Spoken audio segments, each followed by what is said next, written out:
Welcome to Red Horror Tale. My name is Oxley. A smell led him there. On the 17th of June, 1934, a railway worker at Brighton Station followed that smell to a locked plywood trunk left by someone who never came back. Inside was a young woman, roughly 25 years old, about 5 months pregnant, but no name, no head, no arms. The next day, a second trunk turned up, this time at King's Cross Station in London, containing further remains of the same woman. Scotland Yard launched one of the largest investigations the country had ever seen. Hundreds of missing women reports, reviewed one by one, and still, her name was never found. Investigators called her, quietly, privately, the girl with the pretty feet. It was the only tender thing they had left to give her. No one was ever charged. The cause of death was never established.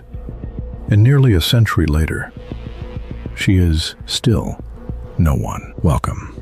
I'm glad you're here, because this case needs another set of eyes. I'm going to lay every clue we have on the board.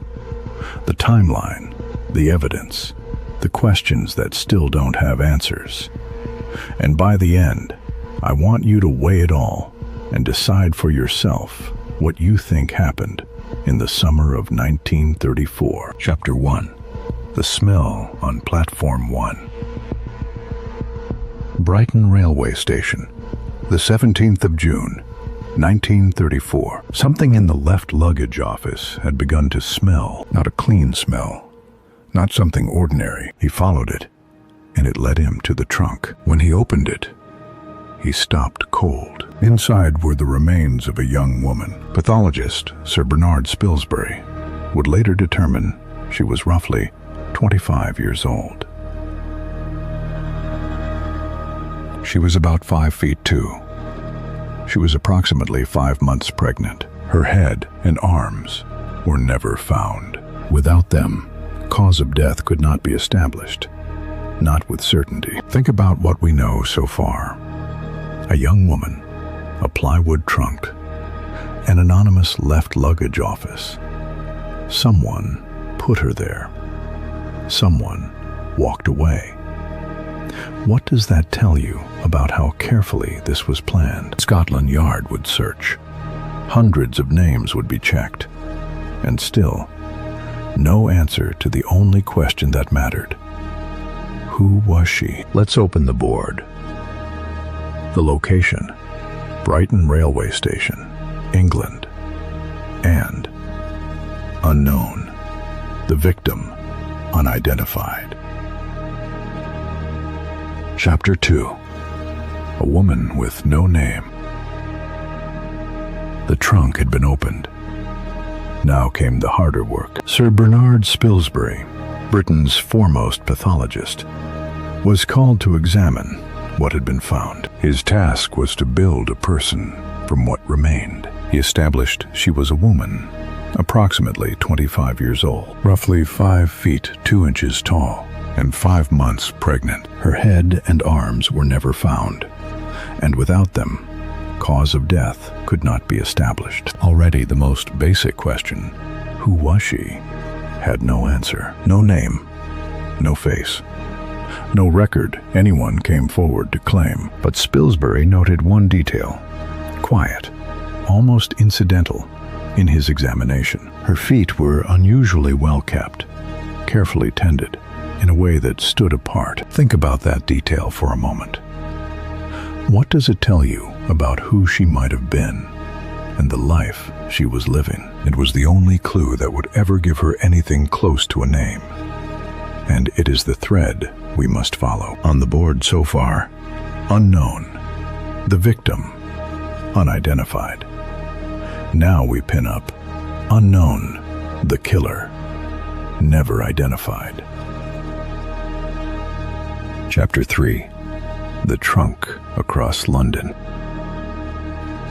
The morning after Brighton, the country hadn't yet caught its breath. Then, London, at King's Cross Railway Station, a second unclaimed trunk was discovered. Inside, further remains of the same young woman found the day before in Brighton.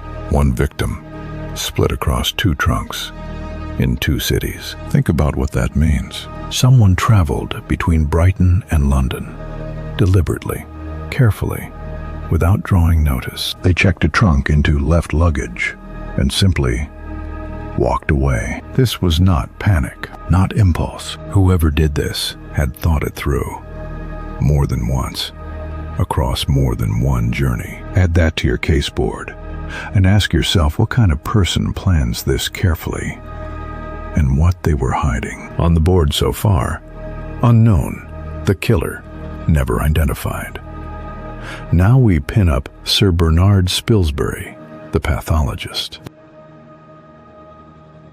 Chapter 4. The easy answer and why it breaks.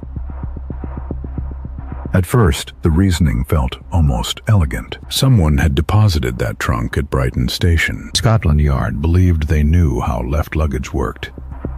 And so did the killer. Local knowledge, local crime. That was the theory. Someone from Brighton itself. Perhaps someone who moved through that station every day. For a brief moment, the investigation felt close to an answer. Then the reports began to arrive. And they did not stop. Hundreds of missing women reports flooded in from across the country. Not one of them matched. Think about what that means.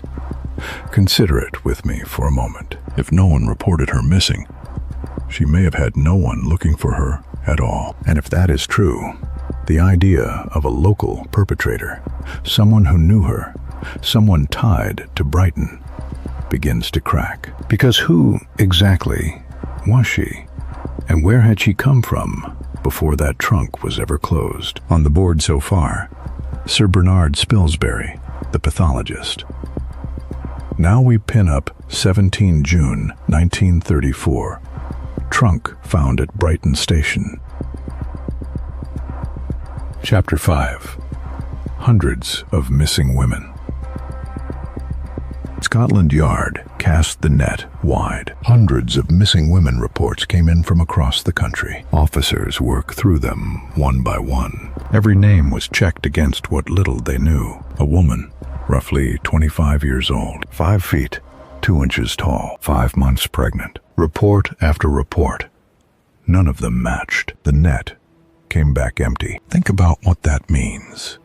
A moment, if you will. Hundreds of missing women, and not one of them was her. How does a woman of 25, visibly pregnant, simply disappear, and no one, anywhere, reports her gone? On the board so far, 17 June 1934. Trunk found at Brighton Station. Now we pin up 18 June 1934. Second trunk found, King's Cross. Chapter 6. What the trunk could tell us. A plywood trunk. Ordinary, unremarkable. On the 17th of June, 1934, a railway worker at Brighton Station followed a smell and found it. Inside were the remains of a young woman. The next day, a second trunk turned up. This one at King's Cross railway station in London. Both trunks held parts of the same victim. Think about that choice for a moment. 2 separate stations, 2 separate cities, Brighton and London. Each station a busy hub, each left luggage office a place where an unclaimed item might sit for days. This was not a panicked decision. Whoever carried that trunk knew the rail network, its rhythms, its blind spots, its anonymity. And here is where I want you to weigh something with me. What kind of person moves easily between Brighton and London, calmly, deliberately, and knows exactly how busy those stations are? That question of knowledge, of access, of motive, is exactly where the investigation was about to turn. On the board so far, 18 June 1934. Second trunk found, King's Cross. Now we pin up summer 1934, Scotland Yard investigation launched. Chapter 7. The pregnancy nobody claimed. She was 5 months pregnant. Sir Bernard Spilsbury confirmed it at post-mortem. That single fact changes everything about the motive. In 1934 England, an unmarried pregnant woman faced a world with very few merciful exits. Shame could fall, and fall hard, on everyone around her. Consider who, in her world, might have had the most to lose. Think about the timeline. 5 months along in June of 1934. What do you make of that as a motive thread? We don't know her name. No missing person report was ever matched to her. And yet her feet, well kept, carefully tended, spoke of someone who was not poor. Someone knew her, and no one ever came forward. On the board so far, summer 1934, Scotland Yard investigation launched. Now we pin up unsolved, victim never identified, no charges. Chapter 8. The girl with the pretty feet.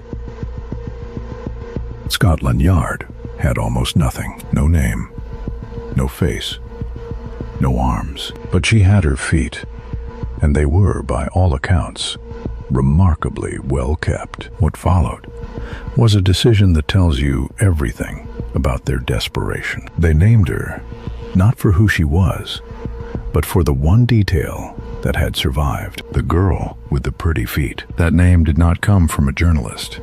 It came from the investigators themselves. Think about what that means. Here is where I want you to sit with the evidence.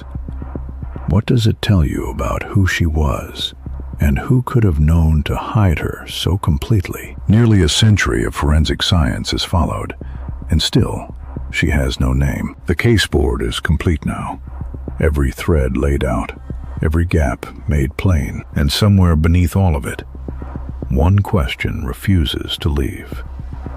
What was she to someone before she became only this? On the board so far, unsolved, victim never identified, no charges.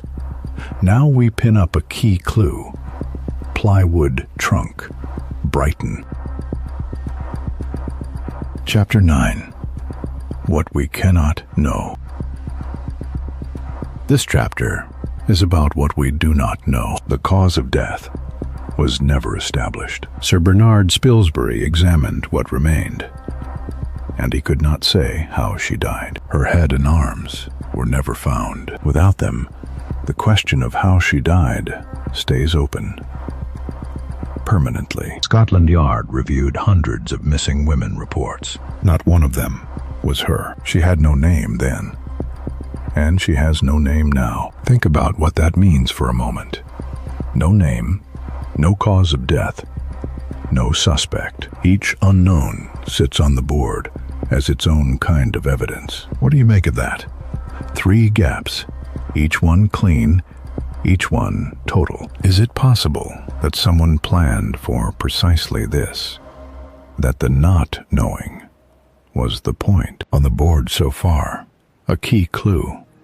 Plywood trunk, Brighton. Now we pin up a key clue. Second trunk, King's Cross. Chapter 10. Your theory. Close the case. Let's put everything on the table. Brighton, June the 17th, 1934. Then a second trunk. King's Cross, London, the very next day. 2 cities. 1 victim. She was about 25 years old, roughly 5 feet 2, and 5 months pregnant. Her head and arms were never found. Without them, the cause of death could not be established, not with certainty. The planning here is striking. 2 trunks, 2 cities, every identifying feature removed. Someone wanted her to stay nameless. Scotland Yard reviewed hundreds of missing women reports, and still, no one claimed her. Think about what that silence means. The pregnancy, the planning, the 2 cities. What does it tell you about the motive, about the timeline, about who could plausibly be responsible? Share your theory in the comments.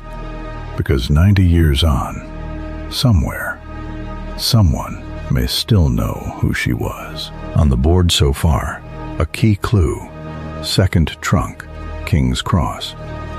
Now we pin up a key clue, head and arms never found.